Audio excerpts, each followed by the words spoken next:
afternoon, everyone. Thank you for tuning in to another episode of cTalkTV's live stream on Sundays. Today you have me, John, Rosa, Abby, Loredana. I just want to say a quick happy Father's Day to all the fathers out there. For anybody that's in the chat, real quick, I just want to get some feedback. Hope the sound is good. Happy Father's Day to all the fathers, especially in today's time. We encourage and applaud all the fathers out there that are active in your kids' lives. And if you're not, definitely encourage you to do that. We're living in some trying times, some interesting times. And it's important that the role of the father is, I don't know what the word is displayed in families and communities all around. Even if you're not biologically a father, you can be a positive mentor to the young kids that are out there. So yeah, just want to leave y'all with that. Also, would like to thank all our sponsors once again, Gyro Photography, Shepherd Knights, House of Patello, and Laura Lee's Creations for helping us being able to put this production together every Sunday. It takes a lot of hard work behind the scenes, so we definitely want to thank them all for their participation in that. Also, I want to thank you all at home for interacting with us, for sharing your thoughts, and coming up here to be a part of this platform. To us here, value is very, very important. When you come up here, you're adding a lot of value to the discussions and topics that we present while we're up here. So any kind of feedback, any kind of experiences that you may have is bringing value to us here and also to the audience at home. So we encourage y'all, if you are interested in coming up here and being a part of this, definitely you can hit the link in the description on YouTube and or go to www.ctalktv.com/cast. Just enter your information in. We'll look through it and reach out to you, and if the dates are open on your side, we would love to have you guys up here. So we had some very, very interesting topics today. It was inspired by a few things that have been happening lately. One of them was, I'm not sure if y'all know, but Oluwatomi. She went through some things and she's not allowed to be here with us today. So a lot of topics are pretty much gonna gear around sex and consent. It's a difficult topic, but I feel like it's a conversation that should be had because consent is important, right? And in our day-to-day lives, we may not realize that we may be breaking those rules or laws of what consent is. Not everybody may actually know. Some people know, but I feel like a lot of people don't know. So we're just going to dive into the first topic just to kind of like start it off real quick. So first topic, it goes, no means no. I don't care if y'all are married or sexual partners. If a person says no, get to step it. Consent can be withdrawn anytime during sex. Saying no does not mean trying harder. Many of y'all are rapists and don't even know it.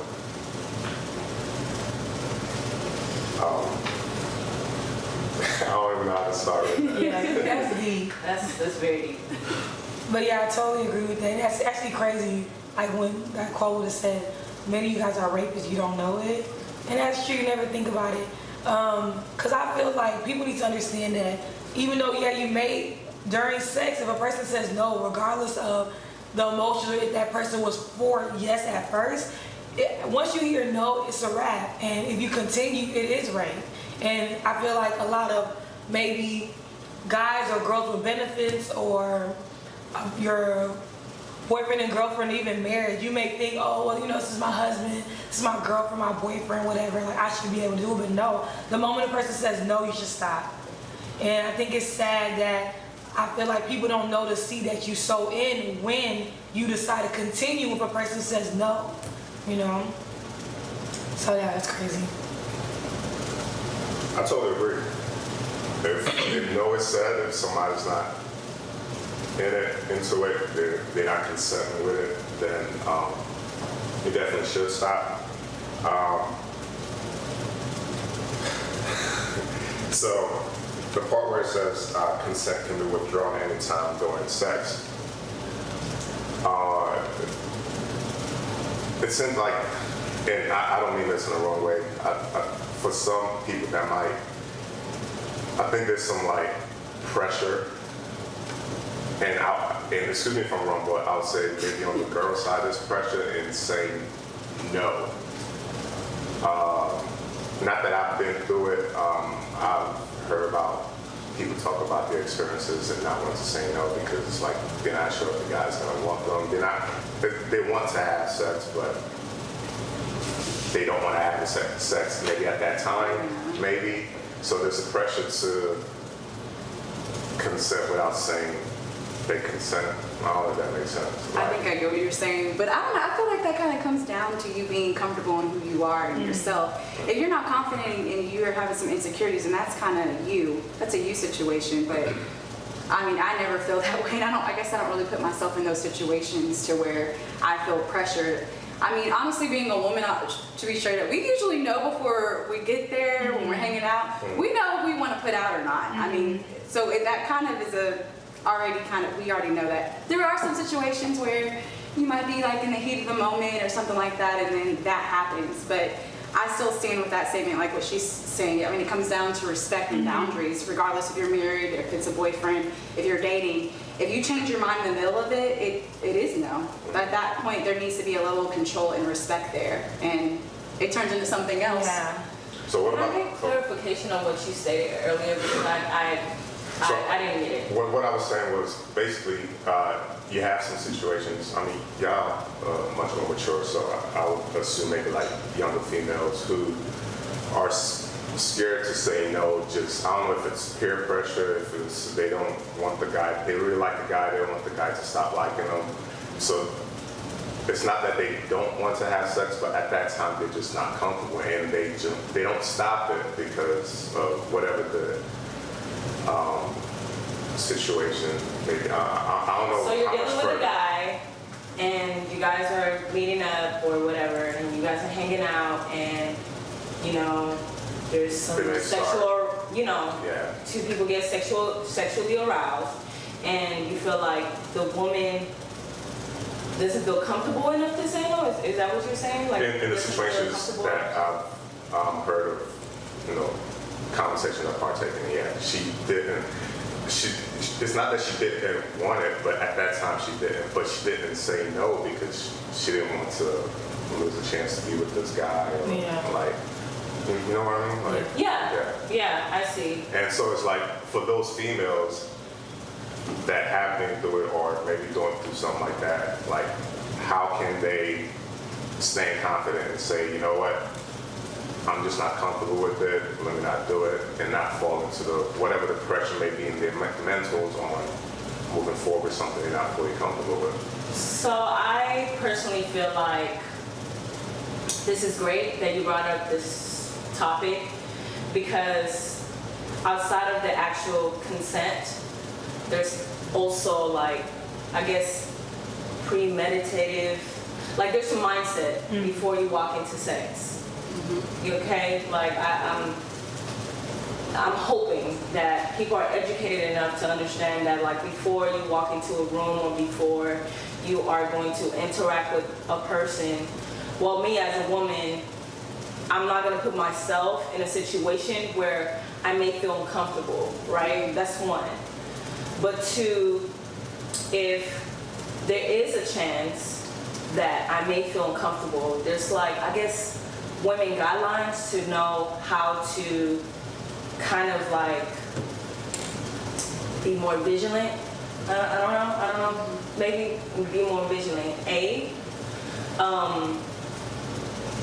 Physical touch is one, right? So body language is one. You were able to say, through body language that like, no, you can't get near the core of my body. Like, so the core of your body is the most vulnerable part of your body. So if you are telling a guy nonverbal communication, you can't get near this area, then that's one thing, like in whatever.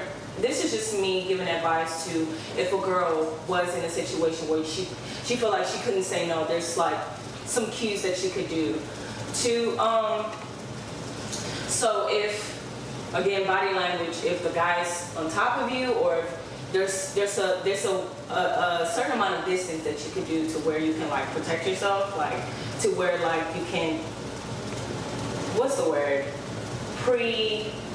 if somebody's trying to hit you and you have enough space, you kind of have enough time to like React. maneuver, yeah. So you can do that. 2 is no. You can just simply say no. And us as women need to know, like, at any time, whether it feels uncomfortable or not, you are able to just say the word no. And that should be able to, you know, set that red flag. You know what I mean? Yeah. So I guess mental state before also is also a huge factor of consent as well, because that would help, you know, set the tone to that. Yeah, I'm definitely with Lori. I feel like it's whether young or old, because you'd be surprised how it's older people too that it's hard for them to say no as well. And it's just like sometimes, and it's sad because you can say no verbally, but the outcome still will be that you will be molested or raped, and the list goes on. Because for me to be transparent, and I thank God I'm able to share my story now, but even her Olua Twain story really hits me because I was a rape victim. When I was 17, it was my first boyfriend, and at first I was okay with it. We were at a hotel. The way we got there is a long story, but we were there, and his friends was actually, and they left. And so, you know, just me and him, so in my mind, okay, yeah, I'm open to having sex.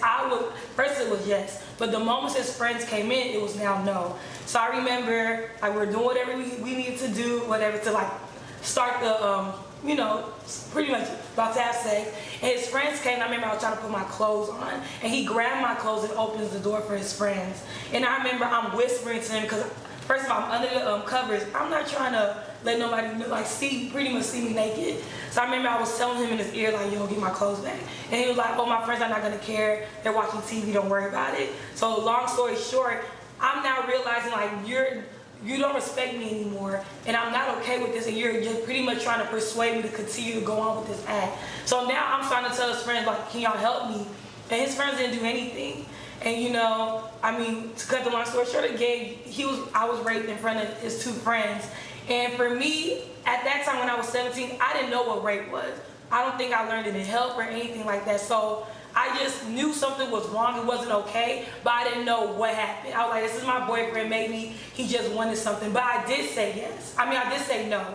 I said yes at first, but I said no during when I realized his friends were there. I don't feel protected. I feel like this is not okay to do in front of your friends. And for a long time, even though I said no and I was trying to get people to help me, the fact that nobody helped me at that time, it really affected me, like, throughout my, you know, growing up. And when I finally realized what I experienced, thankfully, you know, I see counseling.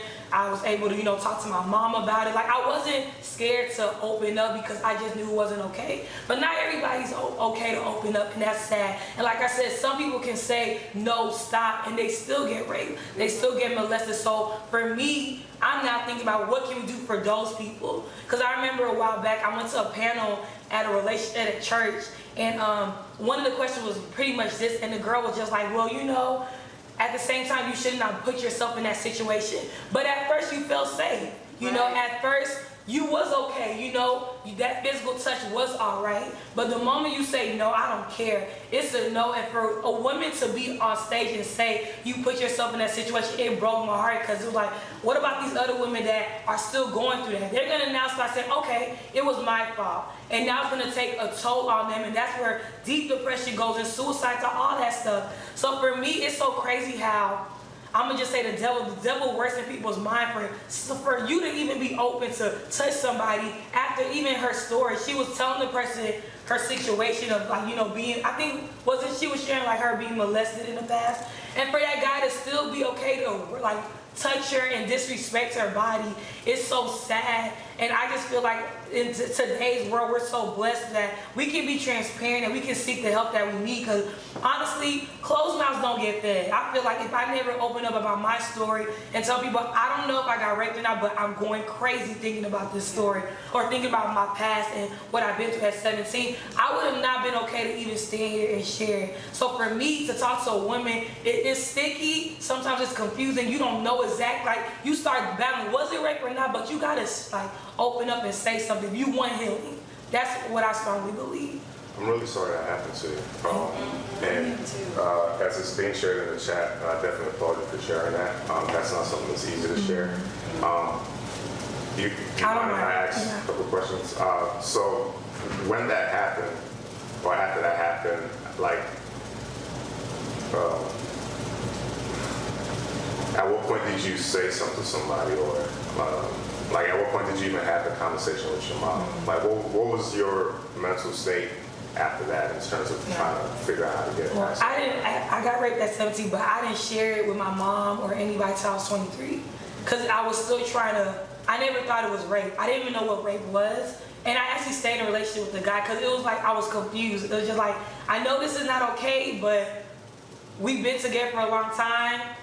He's popular. Like, it was just so many reasons why I said I'm gonna have to stay with him. But deep down inside, I wasn't okay. I wasn't happy. There was even times in the future, like after that situation, when he touched me, I would like kind of hesitate and was nervous. I would look around and see people was there because I didn't want people to look like see my body anymore, you know. So it took a while, but I feel like one, I gave my life to Christ at 23, and just I remember it was an interview on TV. I don't even know what show it was. I don't know if it was Oprah show or anything. But I remember like a lady was talking about her situation being raped, and she was locked into a room, and the person that was raping was her husband actually.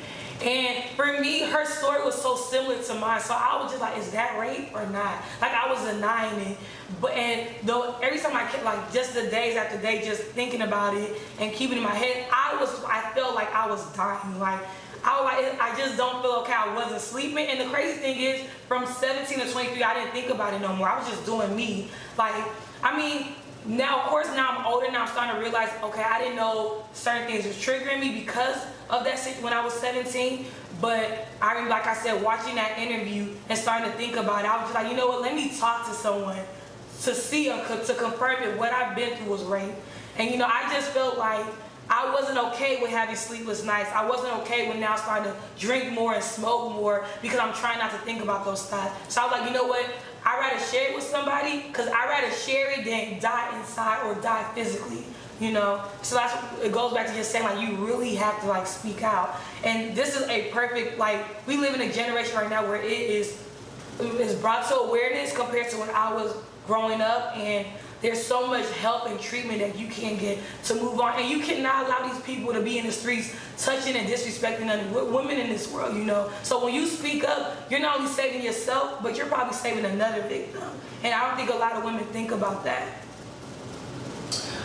There's certain levels of like as she stated, she had a, it's kind of no, it's not similar to like the grieving process, but when you become a victim, there's also a denial stage. There's also a suppressive stage where you don't want to talk about it. You act like it never happened. You want to act like, you know, everything is okay within yourself. I actually know a personal friend who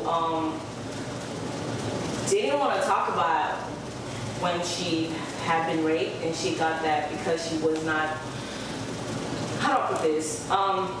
She already was, prior to her incident, she already was sexually active. So it wasn't like, some people think like, oh, I was raped, I was a virgin and stuff like that, you know, like, but she was just like, okay, he couldn't have stole something from me. Like, basically her mentality was like, I already had sex before then, and it's just something that So because she happened to wasn't me. a virgin, she felt like... Yeah, she felt like, you know, like, yeah, I was violated, but it's not like it's not like I lost something, but it's just like, it's not something that, I don't know how to word it, but she mentally made it within herself to be okay, because it was like she didn't want to put the pedestal of like having having been raped by him versus like, but I've had sex with other guys. It was weird. It was her coping mechanism, you know. I'm not gonna judge her for it, but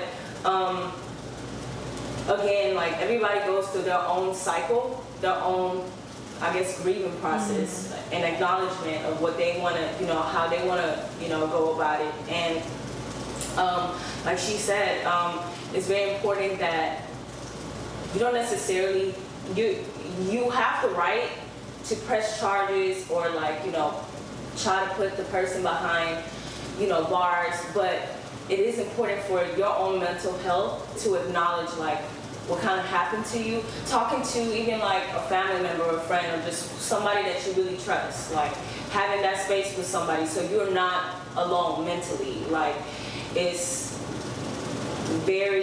sometimes it's like that line that puts life into you and what like, because some people when that happens to them, like internally they die, like, you know. And if you can talk to somebody, there's hope to salvage you. Like there's like you're kind of like investing in your own healing process, if that makes sense. I'm trying to figure out how you were able to make it through that span of time. Finish it? No, I mean, I'm saying because before you actually were able to come out and have a conversation with somebody and seek some counseling on that part, like to make it, what was it, like 4 or 5 years of you not saying nothing to nobody and trying to cope through that, or you felt like you tried to like push it to the side and not make it your I guess to get a little deeper. I mean, he was my first, but when I got raped, he already this virgin and whatever, and so we pretty much broke up when he went to jail. It was a little ghetto relationship, you know. And the funny thing is, I was actually happy when he went to jail. When everybody was like, you know, free my nigga, dude. I was like, nah, let him stay. You know? And it finally gave me a reason. It finally gave me a reason to move on, like, you know, because I wasn't happy with the relationship. I just felt like, you know, I didn't know. It's like, this is my first boyfriend at 17. I know people are dating at a younger age, but I didn't really know what to do. No one really told me, like, you know, the ropes or, you know, how to deal with certain situations. But within that cycle, I became, like, very promiscuous. I was so heartless. Like, a lot of times when I talked to a guy, it was just to have sex. It was nothing else. I wasn't trying to get deep. People used to tell me, like, you good? And I never knew why. And like I said, it was until I watched an interview of a rape victim when it's just like a light bulb, like, wait, that may be my story, you know, that may be the reason why I'm so heartless. I don't really care to like at the time I didn't see a future of marriage. I feel like all guys are evil. They only want one certain thing. So as a woman, I'm gonna give it to them because it's pleasuring me too. And so everything just started making sense. And for me, everybody's story is different. So I don't want, and it sucks, because I can tell people you gotta open your mouth and say something, but it's hard at the same time. So I guess to be a little more clear, it wasn't easy for me to share. Like, my mom was the last person to know. I actually told one of my guy cousins because I just trust him. And I asked him, I said, y'all want to tell you a story about me and let me know if I was raped or not. And that's pretty much how it happened. I remember sharing it, and this is my first time speaking on it, so I was very emotional. And it was just like, I felt like I was in a store. Like, I was like, is this a movie? Like, it doesn't feel real. But I shared it with him. He was like, man, I'm so sorry, but yeah, you got raped. So it was now swallowing that. And I won't say that I accepted it, but it was just like, now that whole, you know, what's that stage? The stage of like grief, anger, depression, bargaining, whatever. So that was like probably 6 months. But when I finally accepted what happened, it was all right, Abby, well, you need to seek help because you moving funny now, you acting up, like thinking about what I did in the past, me being promiscuous, I was drinking and smoking, not knowing it was trying to avoid some type of pain. I was like, this is not okay. I don't want to live like this, and I want to live long. Like, I don't want to kill myself for a situation like this. So I was like, that's when I decided to talk to a counselor first, and then from talking to her and healing, I was able to talk to my mom about it. And it wasn't for my mom to like guide me or help me, but it was just to let her know, like, bring awareness. This is like something I've been through. Maybe this is why I was I was troubling and acting out. I don't know, but I just wanted to let my mom be, like, be a part of my journey and understand why I probably acted the way I acted within 17 and 23 years old. Okay. I have a question for you. When you acknowledged it and were able to swallow that hard pill, then was it more clear for you to set like a game plan for yourself, or like did it make things harder for you? Like, what do you mean you say game plan? Game plan of like proceeding on with life, like healing or whatever you wanted it to be. Like, were you able to like see white and black, or did it actually, because you're now aware, was it actually harder? Like, did it actually like make you more withdrawn? I think it was harder to talk to guys, or like the guys that I like, because I feel like at that time the guys that I like, they weren't serious, you know. And guys used to act, low-key guys still do that now, but they praise like their sex count and all that stuff. And I feel like me having a lot of guy friends and hearing all that, like, see, I can't talk to y'all, like, you guys are not serious, you know. So I think for a while, I felt like all guys are evil. You know, it could even be past the fact that you was a male, like you're evil. You may be perfect on the inside, but you got something evil in your head. So I don't know. I would just say it took just taking it a day at a time and actually having people in my life that were males to let me know not all guys are like that. Although I may not share my story with them or anything, but just their example and how they treated me. They never like pressured me to having sex or whatever. It let me know, okay, guys, not all guys are like that. So I think it's a journey in the process. Everybody moves differently. Some people can heal just like that. I know people that was raped at 5 and they're now 40. I think one lady's 47. She's still healing, you know. Even me, they're still like, for example, I can't watch sex scenes in like show like, for example, Power. Every time it was a sex scene, I had to either fast forward, I just started like doing something because it still triggers me. So yeah, although I'm healed, I still have triggers. So I think, I don't know how long the journey is, I don't know, but it's honestly a day-to-day process. So even just breaks my heart that I'm not the only woman who experiences like this is a real thing that women go through. You know, I'm just speaking from my own journey in it, but I'm sure there's people that are victims as well that can relate. You know, even at clubs, I don't know if y'all know this or if I'm the only one, you'll be at a club, you'll walk past and a guy grabs your butt. Yeah.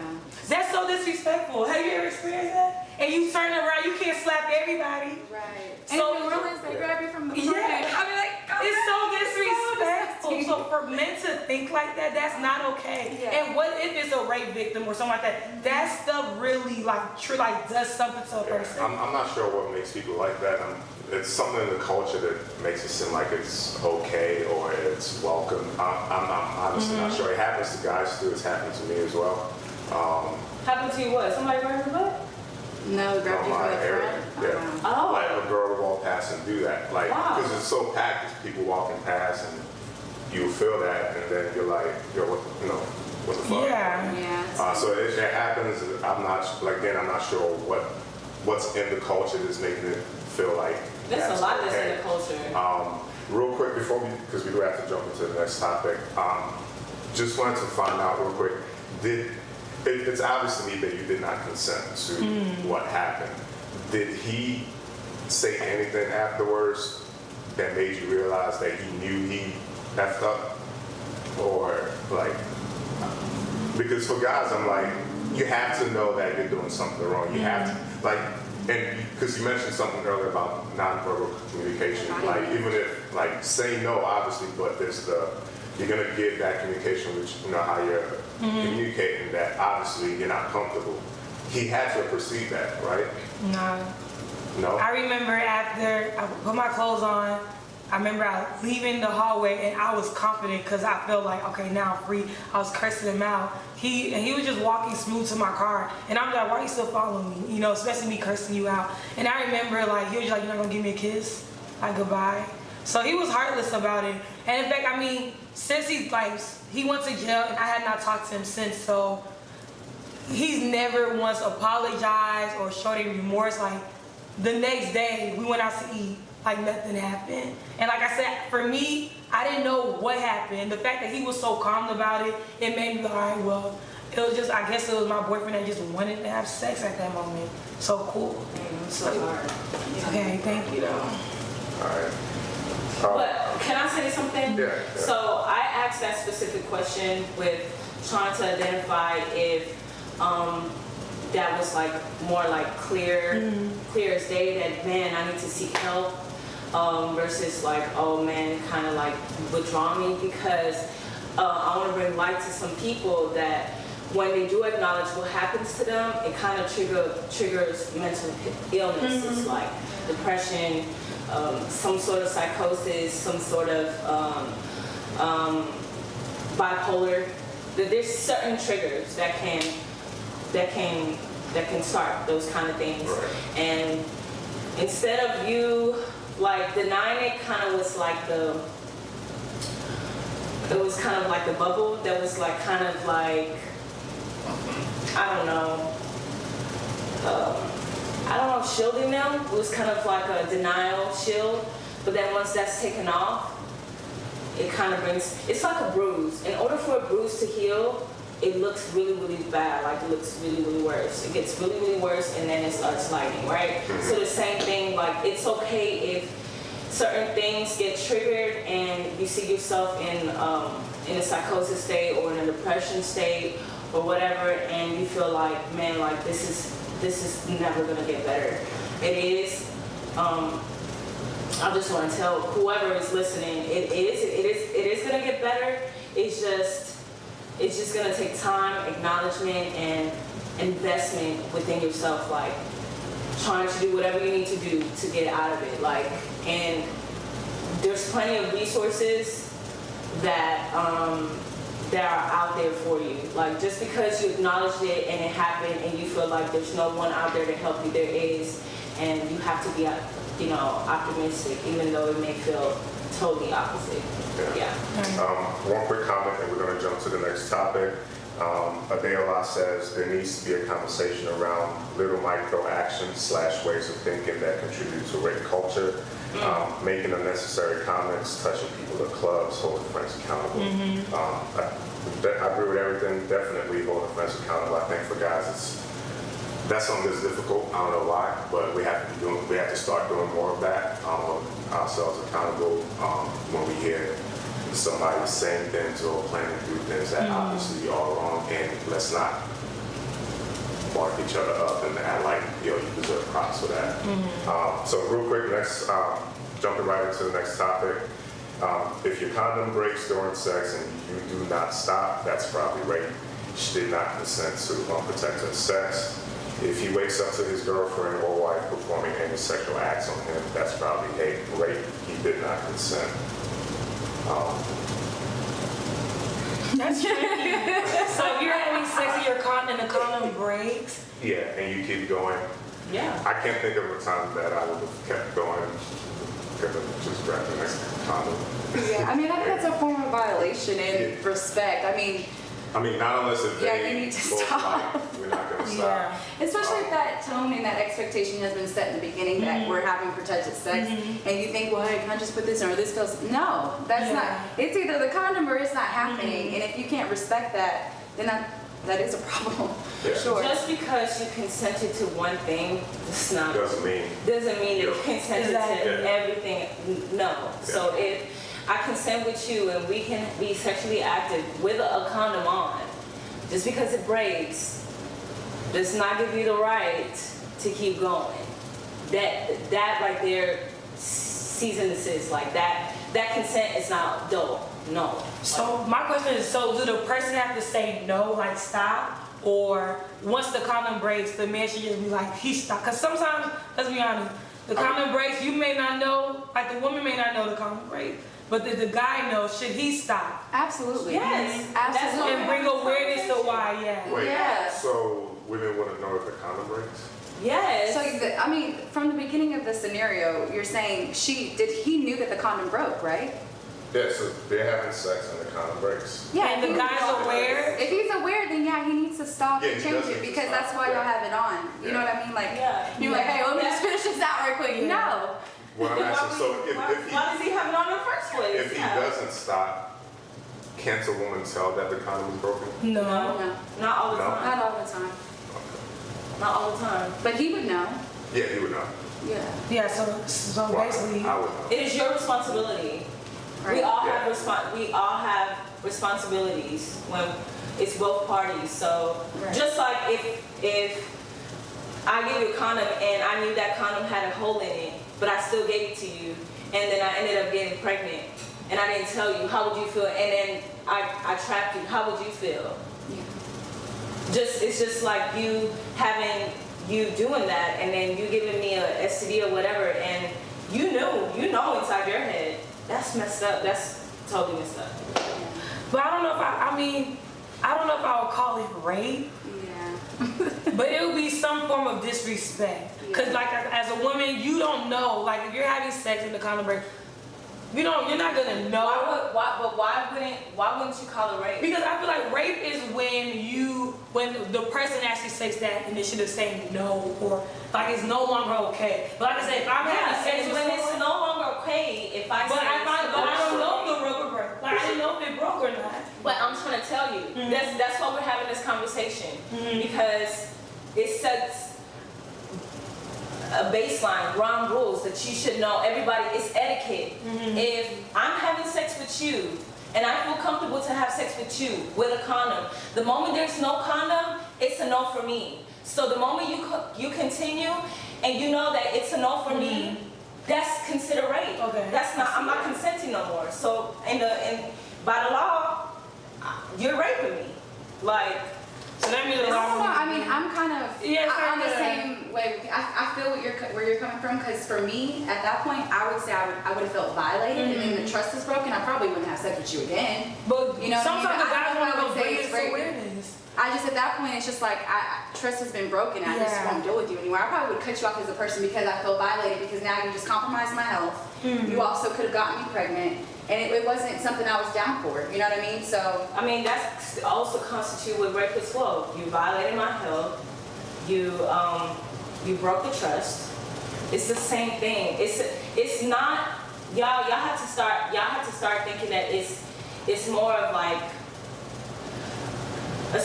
not even a state of mind. Like, okay, in society, there's been so many different things that have normalized. Normalized. Like nowadays, back in the day, we couldn't even listen to music and pop that pussy, the twerk on that dick. Like you wouldn't even hear that because it was that delicate of a situation. Now it's normalized. So now you mean to tell me that if you keep going, no, it's still. No, I definitely see what you're saying. Yeah, I can see Initially, though, I was thinking more in the consent part, because at that point, it's like, for me as a guy, it's like, okay, just put on another condom. Like, you already started a condom, bro, put on another one. But if you keep going, it felt like it's more consent. But as I'm listening to you Yeah, talk, same. It's like, okay, I can see what if that. I had a contract with you with a house, right? And I'm like, okay, I'll pay rent on certain circumstances, right? I'll live in this house in certain circumstances. We sign up an agreement, consent, aka consent, right? I tell you, this house needs to have AC, it needs to have this, it needs to have that, or it's no longer conducive for me to live in, right? Right? Once you break that agreement, then I have the right to leave. I have the right to pack up my stuff and get out and leave the house, because the agreement is not. That's the same thing with consent. I can sit here, like when it comes to consent, there's certain things, and I wrote it down because I'm gonna talk about it because it's really important. Consent is freely given, okay? I can give it to you and I can withdraw it. That's one. So it's reversible. I can sit here and tell you like, okay, no, I no longer feel comfortable. This is painful. I don't want to do it.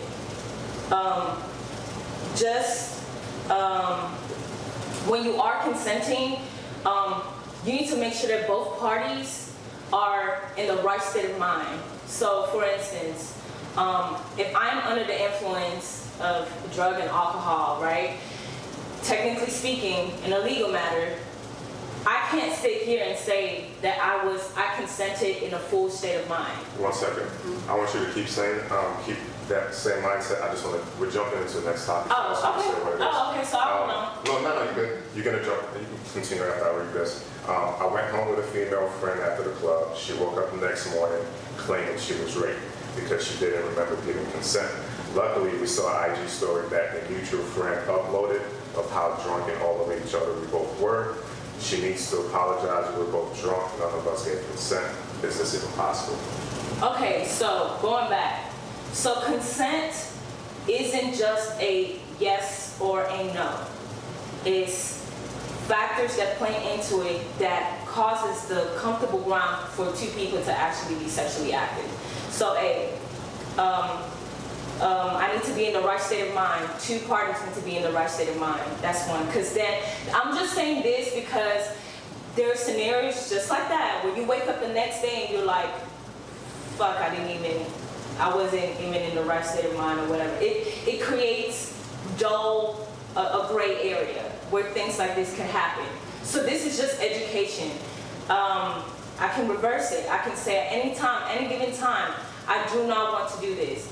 I could, just because I'm saying yes to one thing does not mean that I'm saying yes to your fetishes. No. You're not gonna do that. That's violation to my body.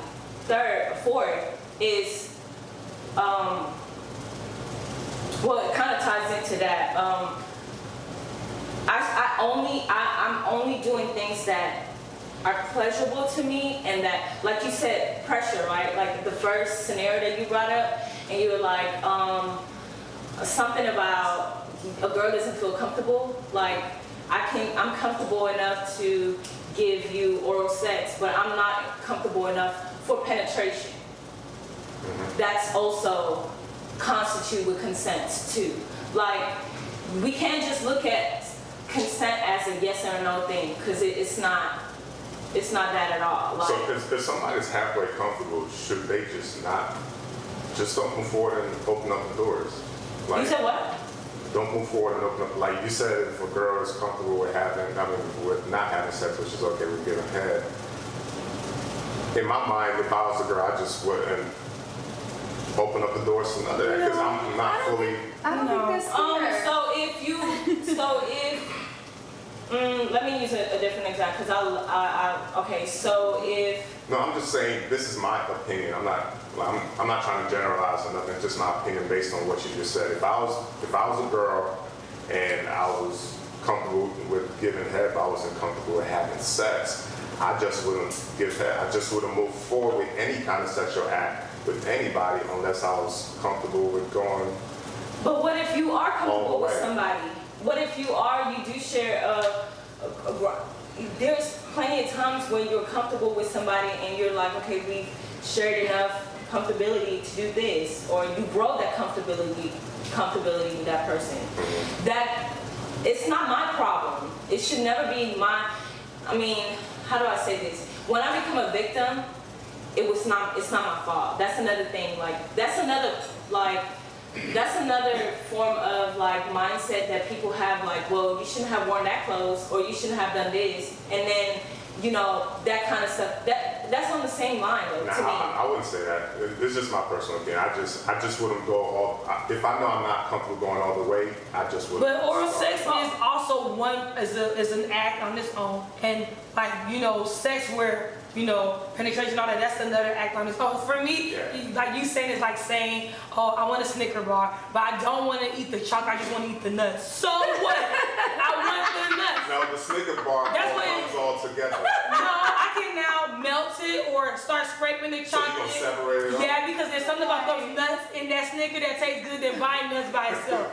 It's my preference. Don't buy the Snicker bar. No, but I feel like if someone wants to just have oral sex, just because I'm having oral sex, you should be able to still control your arousal. Just like when you guys are watching porn and all that. Should that give you a reason not to now rape somebody? No. You put yourself in that situation, so what? Now you're horny, so what? Figure it out. But I'm telling you, no is no. I agree.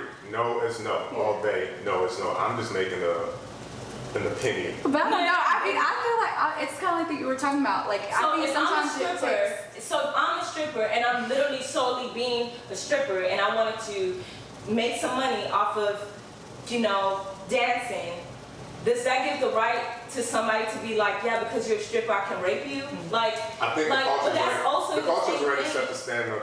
Everybody knows that's not what it is. I would think so, right? Most people. Okay, A lot so of people everybody just should go, know that if I consent to giving you head, that's it. Like, They you should. should respect that. They should. It's the same but thing. I would just Like, give my personal opinion. No, I think they should, but that's just my opinion.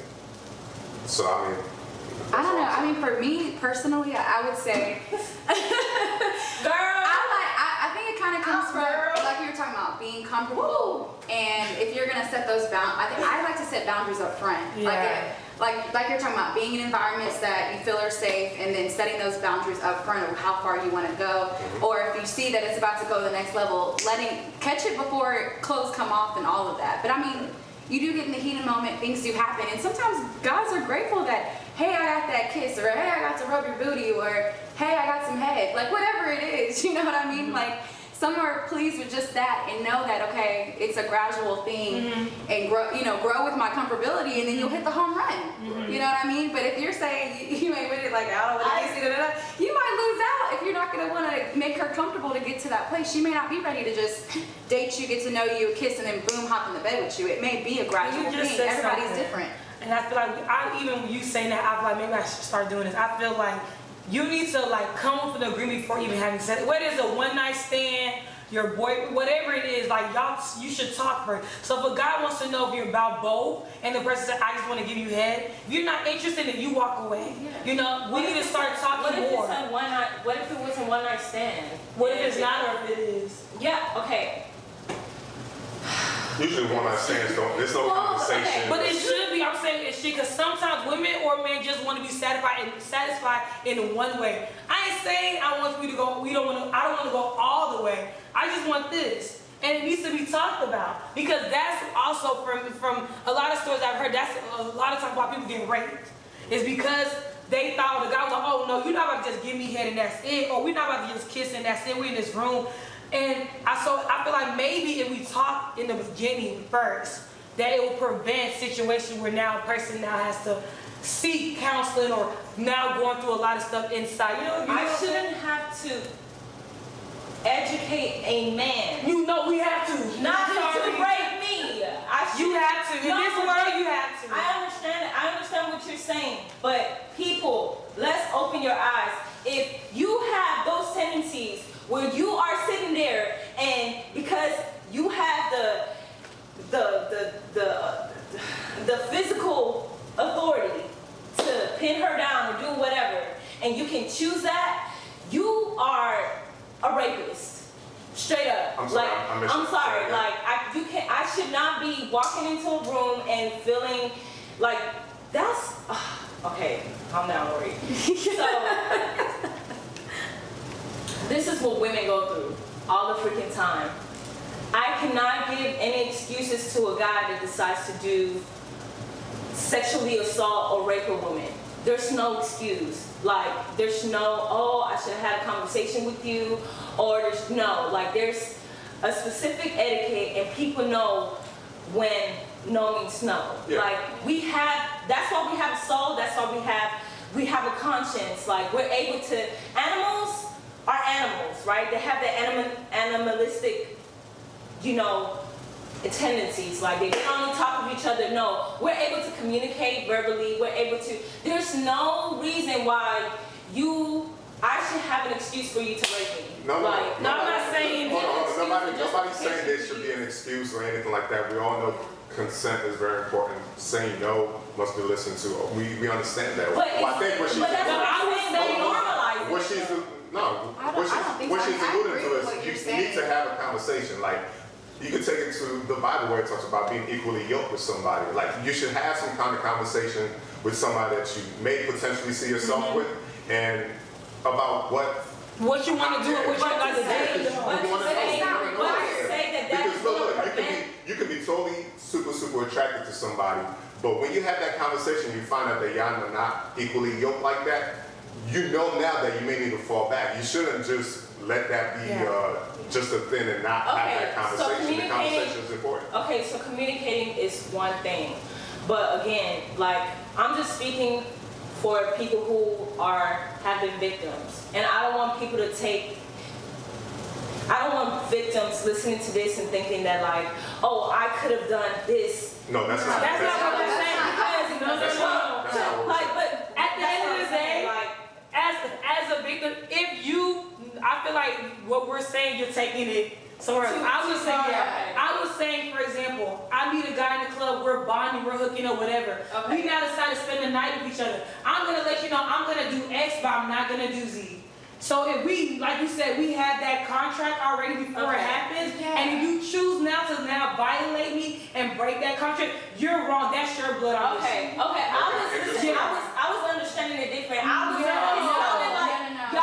It sounded like it was a justification to where maybe he can talk before, then he might not rape. Girl, who's gonna rape people? No. He's a rapist. He's a rapist. That's what in my head. No, I just said we should talk more. Yeah, God forbid. Because I didn't want people. I was wondering, I was like, what's I got real defensive because there are people out there that would literally think that like, oh, maybe if I would have worn something or said something, if I would have been more polite. No, like there's some people who actually process. No, you're that. So right. we gotta be real careful because some people may take that, and I don't want viewers victims. I was just saying encourage people to talk more before you have sex. Talk, have an agreement what you guys are going to do before the action. So now if you violate that, now that's your wrong. Like now you're wrong. Absolutely. And it can, at the end of the day, men are not the only one that are rapists. Women rape too. There's stories that we hear about women taking advantage of younger boys. I know one boy that was raped by he went to a 10-year-old birthday party and was raped by I think 5 grown women.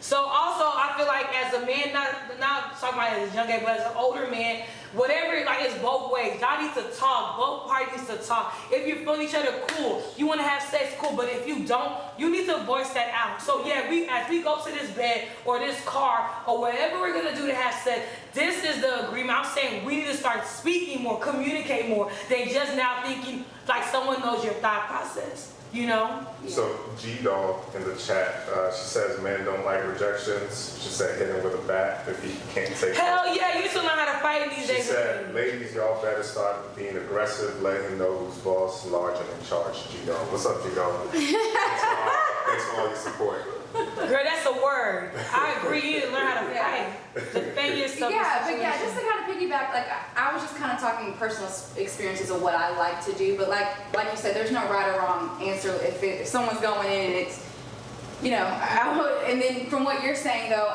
I like to put myself in those surroundings with mature men who can read my body language right away and know that something's off or hey, before I even have to communicate enough. Mm-hmm. So I mean, but like you said, I mean, rape is rape. I was just kind of saying, I did what you think. No. I'm sorry. Yeah, because you went kind of in and I was like, sis, we're on your side. I'm confused. No, because it sounded off, and I was just like, but I don't want people thinking that. Well, good that we clarified this for anyone that also thought how you were because I'm looking at it in the victim's perspective too, because there's some people who process things way different, so. So real quick, nonverbal cues. Can we get some example of that? Just because Don said it's pure vibes. Pure vibes. That's why I say consent. What's up, Don? Consent can be nonverbal. Author mentioned that earlier.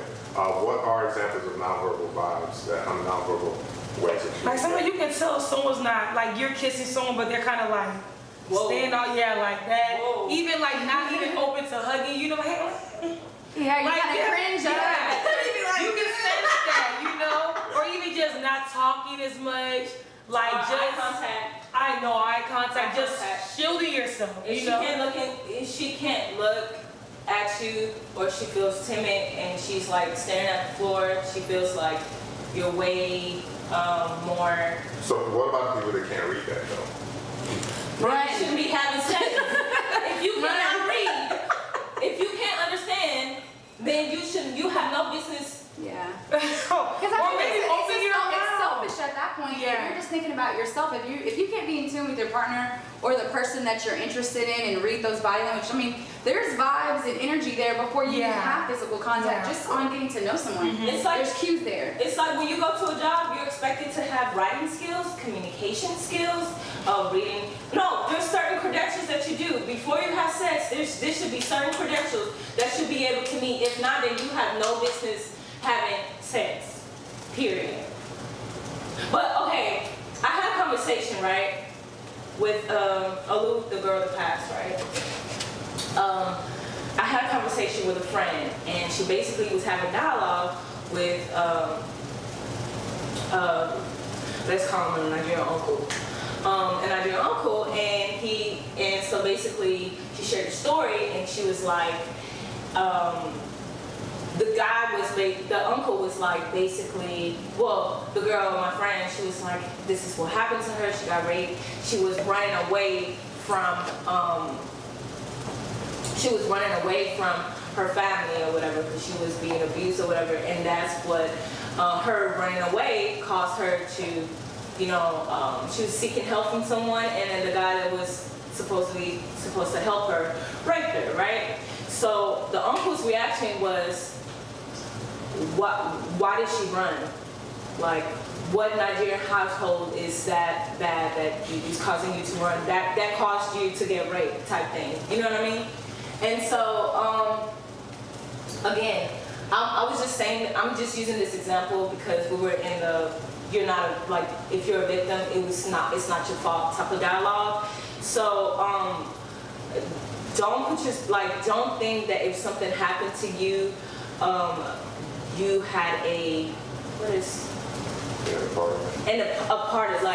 part in it. Like, if you decided to run or flee or do something, and it unfortunately exposed you to, you know, someone raping you, because there are some people who, I mean, you know, what if there's a prostitute, she's running away from her pimp because she's caught. Just different scenarios where, or domestic abuse home where she's running and she's seeking help from somewhere else, and along that journey she gets raped and stuff like that. Like, and you think like, oh, I should have just stayed there, I would have been safer. Like, don't think like that.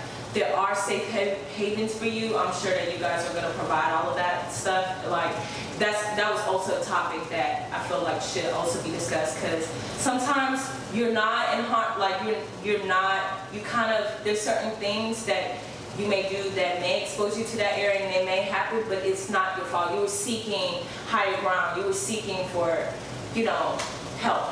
It's just, I'm listening, as I'm listening to you, I'm like thinking in my mind how like we definitely live in a very, very unfortunate world. Mm-hmm. Not just in America, but coming from Nigeria, where I'm from, the way the culture is so different, and I can only imagine how many females have been raped, and it's looked at as nothing.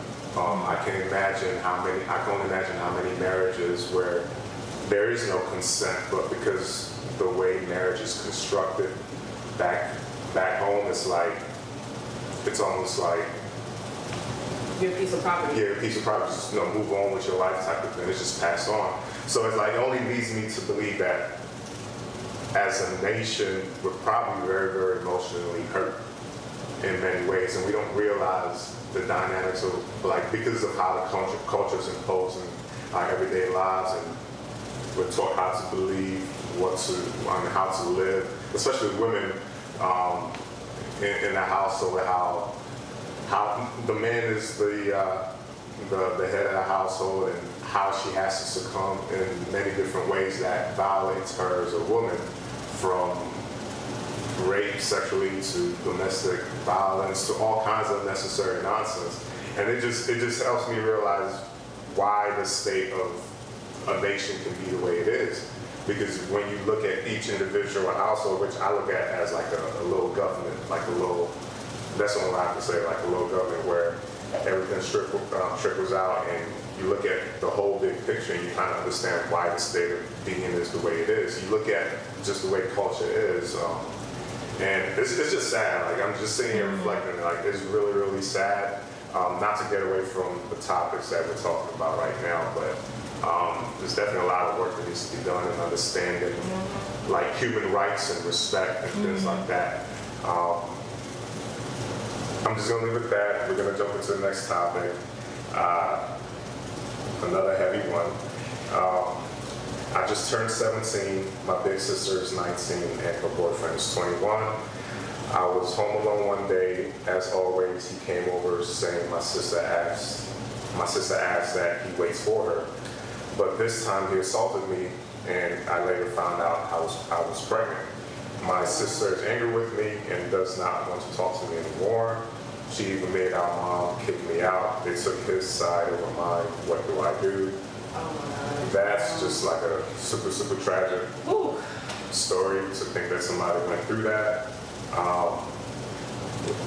What she needs to do is, I feel like, be in an environment that's going to help her, support her.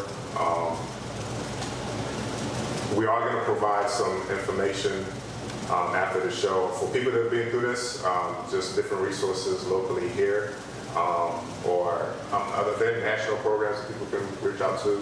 There's a lot. Yeah, so we'll provide that. This is an unfortunate situation. With her situation, she definitely needs to seek out shelter to a program that can help her out and be with her, because obviously her mom and her sister taking the guy's side and letting her out to be says a lot about that dynamic. Yeah.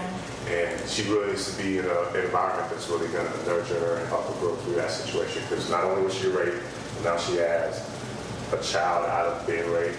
Well, it doesn't, she says she's pregnant, so she's not even saying she's going to have a child, and that's a whole different thing. Having a child out of a rape, like that's a whole different And kind of there's also situation. educational stuff that you could do to prevent that if you have been raped. There's,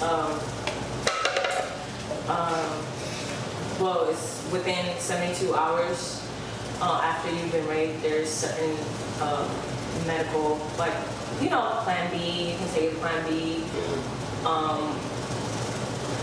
go to the hospital, get labs, do certain things to prevent yourself from, So real quick, while we're talking about it, somebody getting raped, and they go to the police. What are the steps that are taken after that? Like, they go to the police, tell the story, get a rape kit. So if you get raped, first, I would suggest that you find a sacred place, like a safe area. If you still are in the midst of danger, you need to go ahead and call 911 or call someone that can help you, take you out of the situation. If it's domestic or whatever. Take the right precautions in order to get you to a safe haven.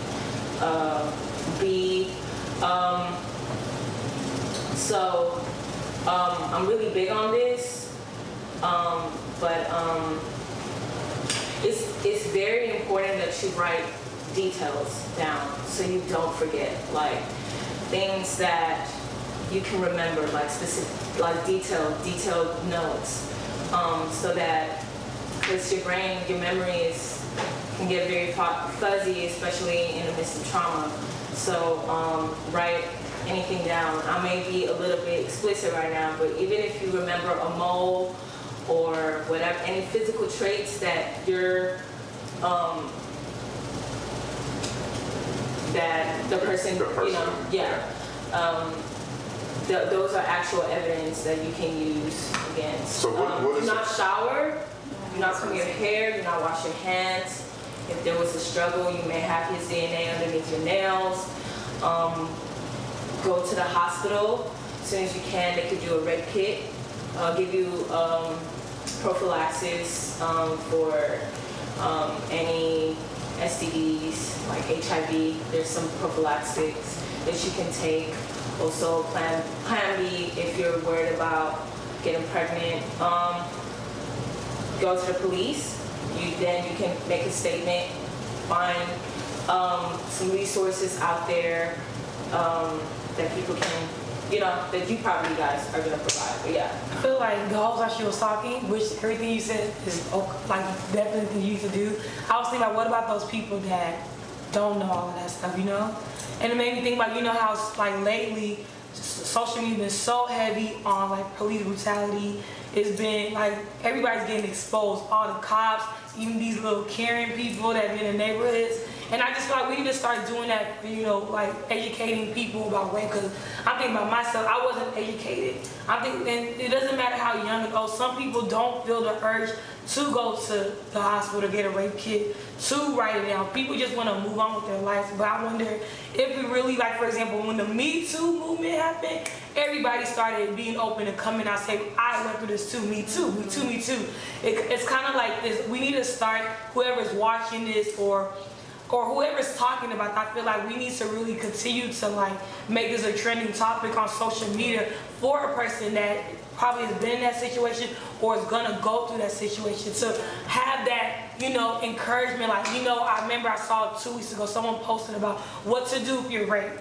I need to, like, when you remembering that, and now allow you to make those steps, because my heart goes to those people that don't know what to do. Right. You know, that just says, I'm just gonna go home and shower and go to sleep. Exactly. Yeah, some people don't even know that your body's physical evidence that you have. Exactly. So I feel like we need to bring awareness to that, and in my opinion, it should especially be men.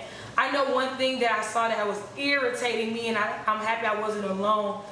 Just going back to kind of everything we're saying, when Toyin passed away and men were, you know, justice for Toyin, all that, someone wrote like, man, F y'all, because y'all be the same people that are posting the same guy that be applauding their nigga for showing their girls naked nudes. You know, like, no, if you're really gonna support black women or you're gonna support women in general, really support, you know. And I feel like I'm thinking about like my story again. I was scared of men at a long time because I didn't feel like guys weren't supported. Even my own brother, hopefully if he's watching, my bad, but like he used to be those guys that would talk about his sex life, talk about, you know, women ain't shit, like, oh, they just bitches, you know what I'm saying? So you're always exposed to that. You're thinking, okay, men don't care about us, like they don't, you know. And even like fathers back in the day, thankfully men are, you know, are so much better in this generation of time, so being there for their kids and all that. But back in the day, we didn't have a father figure. Yeah. You know, our father was doing the same thing. So like you're seeing it happen to your mother, so you're thinking this is normal, you know. So I feel like men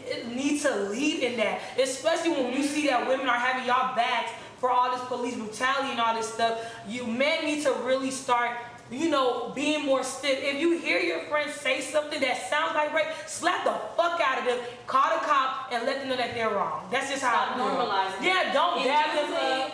In music, in small, just talk, kiki. No, it's not funny. Like, we need to hold each other accountable. And men, if you think that's not an issue, you're gonna have a daughter and karma's a bitch. That's how I'm gonna say it. Yeah, karma is a bitch. Men definitely do need to step up and hold each other accountable. This is very, very important in lieu of everything that's going on. We see how much, and not to get all racial, but just black unity as a whole is very, very important. Like, we need to embrace each other and be there for each other at all times. No is no at the end of the day. Like, no human being should have to go through this kind of struggle. Like, if you need to practice a lot of self-control for yourself if you just don't know how to consent to when a woman says no. Like, I can't fathom in my mind any kind of situation that would make me want to just keep going if a female says no. Like, I don't even, like, for me, just trying to talk to a female, if I try to step to a chick and be like, hey, what's up, I'm trying to get to know you, and she's just giving me the vibes of no, I read those vibes, I'm like, okay. And you would think people think like that, but people don't. And the other part, because we talked about it, we mentioned about it earlier, is like a lot of times, sometimes men feel that a woman saying no is just her trying to like, she wants to see, part of it. And now we're in that gray area for men that love that chase, and because if they like the girl enough, they're gonna do that chase part. But if she's not really wanting it, like just take it for what it is. If you feel like she wants to chase and you're doing the chase and she's still kind of like no, just fall back, man. Because at the end of the day, it's still her. She's saying no. So there's no other reason for you to want to keep going. Now later on, if you find out that she really wanted you to keep going, I mean, It's it the is pride. what it is. But The pride of just feeling rejected. Yeah, like we gotta work on our pride, because our pride is a tool as well. At the end of the day, like you can use it for good, you can use it for bad. Pride is not, it's just not a one-way thing. No, it's just totally bad. You can use that energy in a good way. Just find that human decency in you to realize, and just flip the script a little bit. If you had a child, a little girl, and she's in that situation, what would you want for your child? You know, I have a lot of friends in college. I had a child at a young age, and they didn't have kids yet. And I mean, I've always been a little bit mature for my age, but a lot of things changed about me when I had a daughter, and I'm sure they noticed it. But there were still things that they would do that they were looking like, yo, why are you acting this way, being about it this way? And they eventually realized, oh, he has a daughter. Because having a child kind of makes you, it changes you, because you're just like, okay, what would I do reflecting back, seeing her in that situation? So it kind of like put things into perspective. I wanted to say, well, imagine your mom, but a lot of people grow up in households where the mom is not even respected at all, so they don't even know how to picture treating a woman in a healthy way. For men that are in that situation, just try at the end of the day. We're all human beings. Imagine you being in a situation where you're like, no, but the forces are like, nah, we're gonna do what we want to do with you. Like, or imagine, not to get extreme, but imagine slavery, like being forced to do something that you just don't want to do. Like, and just think about that. Like, sometimes we all just gotta reflect a little bit just to find that human decency. Do what you gotta do, meditate, educate yourself, go up there and just read about people's stories and about the battles and the trials that they've been through, so you can have some, just tap into your great potential at the end of the day, because there's no excuse for it. There's no situation I can think of that makes it okay.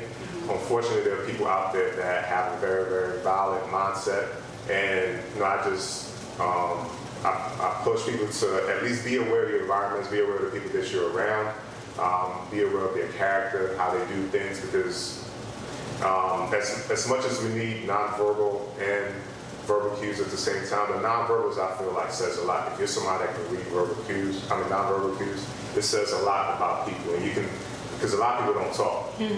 So you just have to keep their actions and the things that they do to understand who they are. I mean, it's just, this is tough.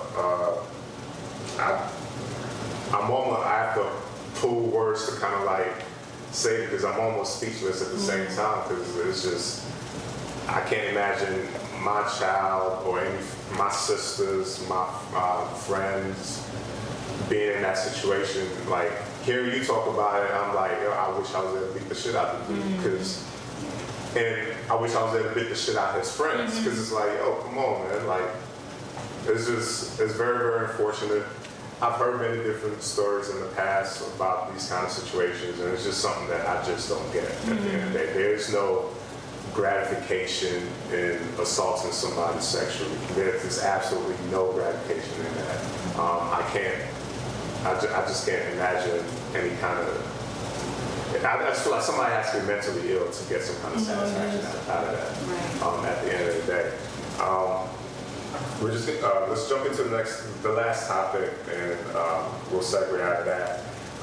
It says, my girlfriend and I had a big disagreement because of our contrasting opinion on flirting. I am occasionally uncomfortable with the way she leads people on when they flirt with her. In some instances, she flirts back. I told her flirting is essentially cheating. She said, if you think flirting is cheating, you need to grow up. She's 27, I'm 28. What do y'all think about that?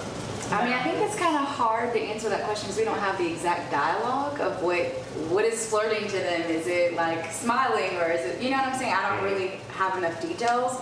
But there should be a level of respect in the relationship. If your partner's telling you they don't like something, then I think it just comes down to respect. Then, okay, if that's making you unhappy, and something that's very small and it's not really changing yourself, then I think you can adjust and compromise a little bit. That would be my advice, compromise. I mean, I would expect anybody I'm with to not flirt with anybody else. I mean, to me, it's just cutthroat. If they're out flirting with other people, then I just don't need to be with that person. Yeah, we do need to kind of define flirting or understand what the context of it is. But in my mind, I just imagine, okay, if I'm with somebody who respects me, I respect them. Yeah, I do think In no way, shape, or form. Yeah. Ladies, that. have you ever been in a situation where like being nice was like actually like Being nice is considered flirting? no, being nice is actually like de-escalated situation versus me like being like, hell no, wait, let me alone, and then it goes left and then it causes issues. Like, have you ever been through Are you that? talking about just like when you're being polite with somebody? Yeah, And then being polite, and they're then like, oh, she likes me. No, Like, she's yeah, it's like, oh, okay. Yeah, I know what you mean. And then to some guys, that's like, what you flirting? You egging them You on. like me Because high. but y'all Yeah. don't understand that, like, I'm really being nice and saying no, but like, you know, it's just, It goes back to body or vibes too. For example, I'm not a mean person. If someone says hi to me, I say hey. But if I keep walking, they're like, hey, you know, if I didn't stop, you know it was a feeling you like that. I just didn't want to I wanted to acknowledge your hi. Right. I said hi back, but I kept walking. Yeah. Don't now feel like you gotta harass me. That's too much. Yeah. and if I'm pumping gas, leave me alone. Just leave me And alone. Gigo said, just be aggressive. That's what she's saying. I don't know. Because But I can always be I don't do that. aggressive. Wait, I say don't do again? that. That's I'm not so- everybody. I don't have to be, if I'm I always say polite. hi and bye, I don't need to be like, bye. You know, I'm That's not not what yeah. you're saying. That's what out of I your don't do character. that. That's not your nature. To some women, that's easy, but to some other women, it's like that's them going out of the way. Like, can I just be nice and be like, please stop? Yeah, and I can say be aggressive when it comes to rape, being molested. That's of course, but I don't have to. swinging. Yeah, but I don't feel like I need to be aggressive if you're trying to flirt with me and I'm like I'm not. I think firm is a better word because Okay. Yeah, assertive. I like that better because I can be polite and okay, I'm good, but then you keep coming on. I'm like, hey, I said I was good. Like, it's good to kind of set the tone. You know what I mean? Do you But I don't run want to across that a say. lot in your line of work? And how, if you do, I had how that do you? last night. I was bartending, and this guy, I made his drinks for him. He had like a rum, what did he have? Like 151 and Red Bull, and I just was waving, hello, how you doing? Da, da, da. And I walked past him, and he goes, you've been mean to me. And I go, I greeted you, I made your drinks all night. I mean, but I guess he was trying to make conversation. But in a way, he tipped me. He acted like I owed him something, and I'm like, I mean, you came in for a service, I serviced you. I mean, I don't know what else you want from me. But it was weird. Like it was like that thing. Like I owed him something. It was so weird. But yeah, I'm just like, I said hello to you and I kept it moving. If you want to talk to me and have a conversation, then do that. But no, that happens a lot. But even when guys are trying to talk to me or whatever, and I'm going by, you know, hey, can I get your number? I always am respectful because I've always learned, like, when I'm alone, I don't know someone's state, and if I reject them, and that could be like a trigger for them, what if they want to attack me or be like, bitch, that's why you ugly anyway? Like, I've had that situations happen, so I'm like, I've always like, hey, how you doing? Thank you, I'm good. Like, you know, and I'm always respectful. Yeah. But it's sad that you even have to go that much because you want to make sure you're okay and you're going to be safe. Yeah.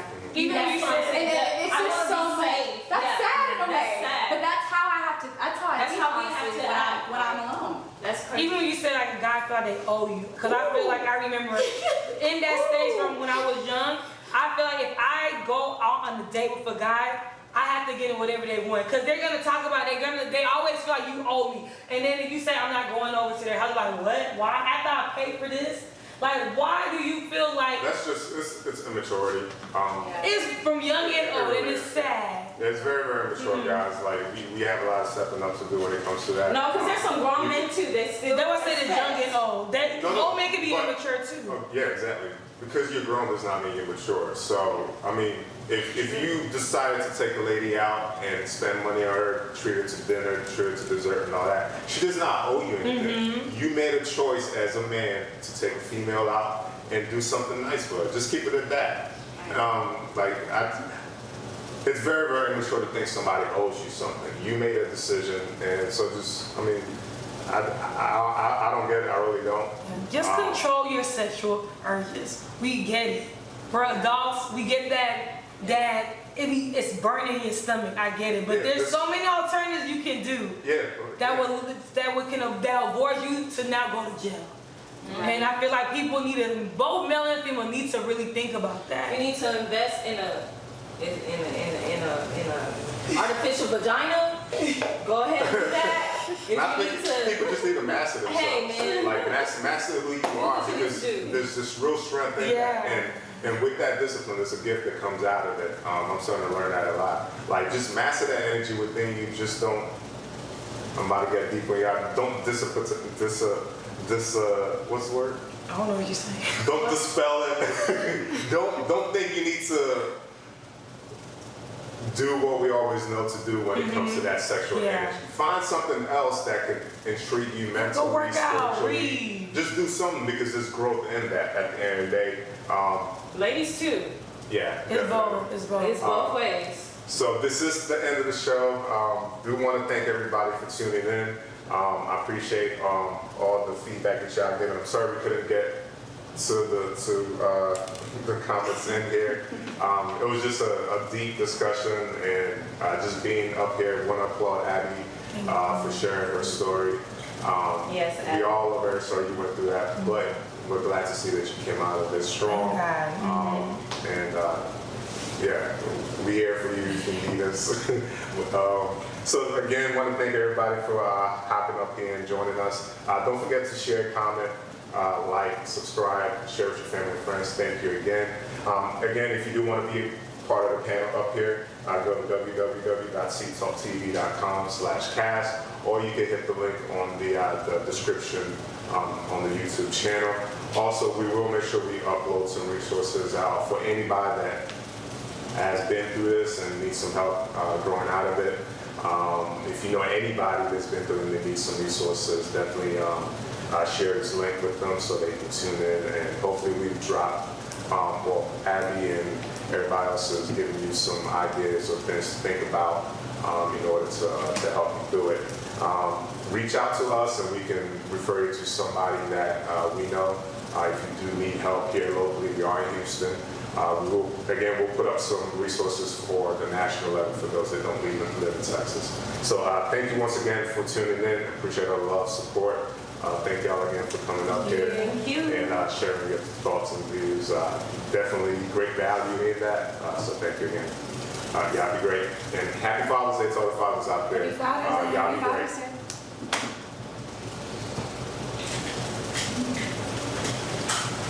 That was good. Great guy.